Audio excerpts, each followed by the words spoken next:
What's up there, YouTube? Okay, so today I'm going to be doing a little unboxing for you of something I got on Amazon Prime.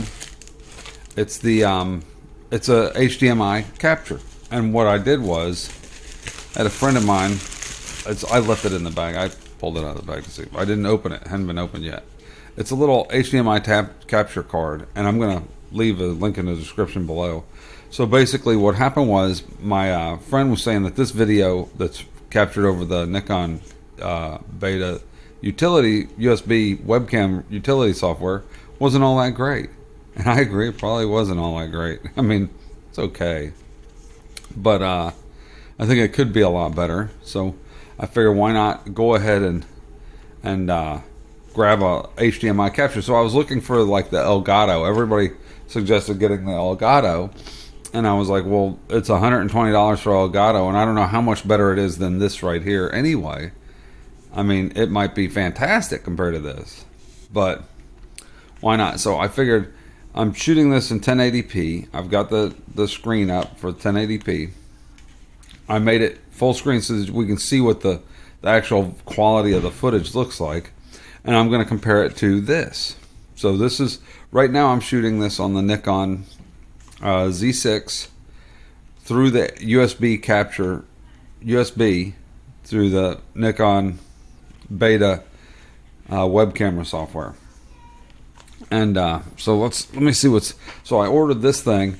I looked online for the Elgato and they had it. It was like $125 or $130, something like that. But then I did a research. I was looking for something else on YouTube. And there was a guy that had a video that looked fantastic, and he was talking about this cheap capture card for, I don't know, it was like 12 bucks or 15 bucks or something like that.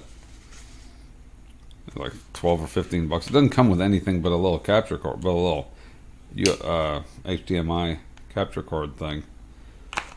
But and his looked fine. I mean, it was 1080p, 60 or whatever, like this, just like this. It's not going to do it in 4K.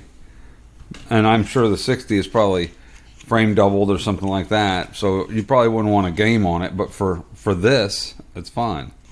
It's got there's a piece of paper in here. I'm opening the box. So basically, here's the device. Here's the device. I'll pull it back here because I don't have autofocus on this camera.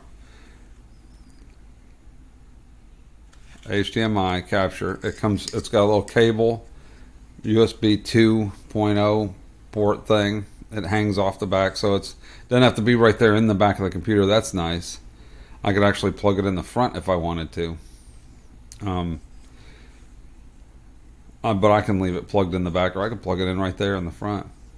Anyway, I've got USB 3 in the front of my computer, and the camera's sitting right in front of it, so this will work. Just has a input and output. There it is. So you guys can see it. Just a simple little capture card and USB thing. What's the software? What's the little user manual? It's a page. I mean, there's not much to you. You plug it in.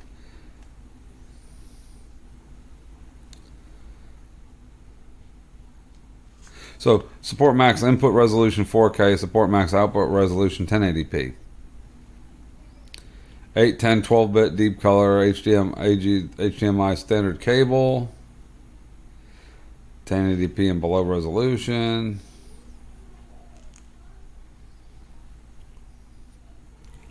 Supports Windows, Android, and Mac OS.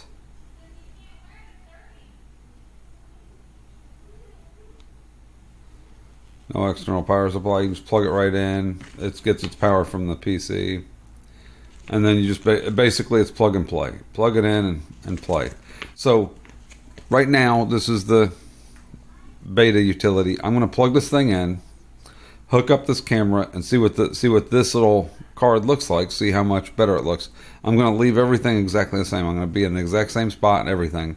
I'm just going to plug it in, change to HDMI capture, and see what this looks like. This is with the capture card through the HDMI capture, and honestly, I think it does. I think it does look quite a bit better. It looks cleaner. It's got more color. It's not as washed out. It just looks better. This looks better over the regular over the USB capture. And I had a little fiddling to do. I had to change. I had to change it to. It was in photography mode. Not that it really mattered over for the video, because it's sending video out through USB. But in photography mode, it shows what's on the back of the camera over the HDMI. In video mode, it gets rid of the stuff and sends you a clean HDMI out. The other thing is that the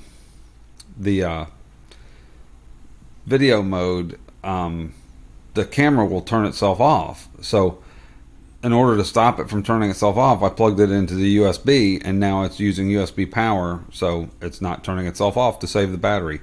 There's probably a setting in there that you can change to set the battery. So this is with the cheap, I don't even know what brand it is. I don't even know if it had a brand. It was just a cheap one. I'm going to leave a link in the description below.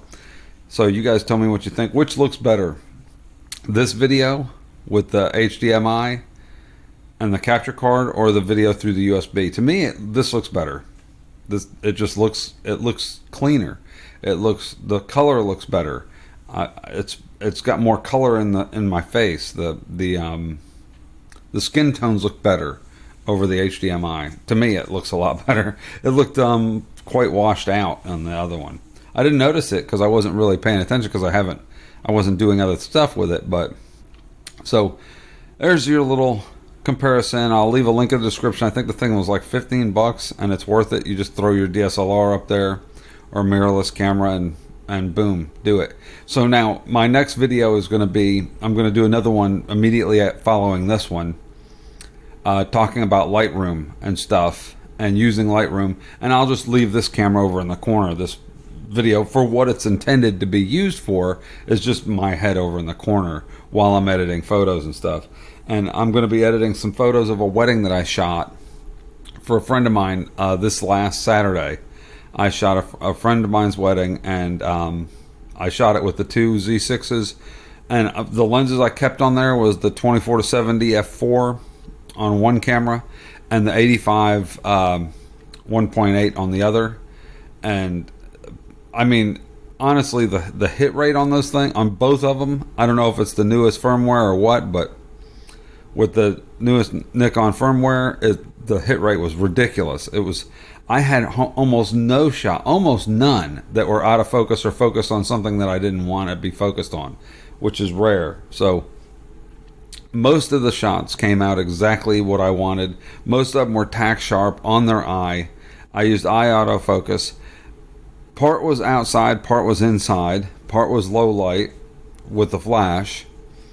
And everything, they just both performed phenomenally well. The 85 is just ridiculous for portraits, especially if you're like outside. I shot it at 1.8 a lot of time. I shot it at 2.8 for a lot when I was outside. I raised the aperture up a little bit to 2.8 instead of having it wide open. I dropped it a little bit, but still had plenty of blur because the background was so far away. Just plenty of blur, creamy bokeh, and it just looks fantastic. The pictures look fantastic.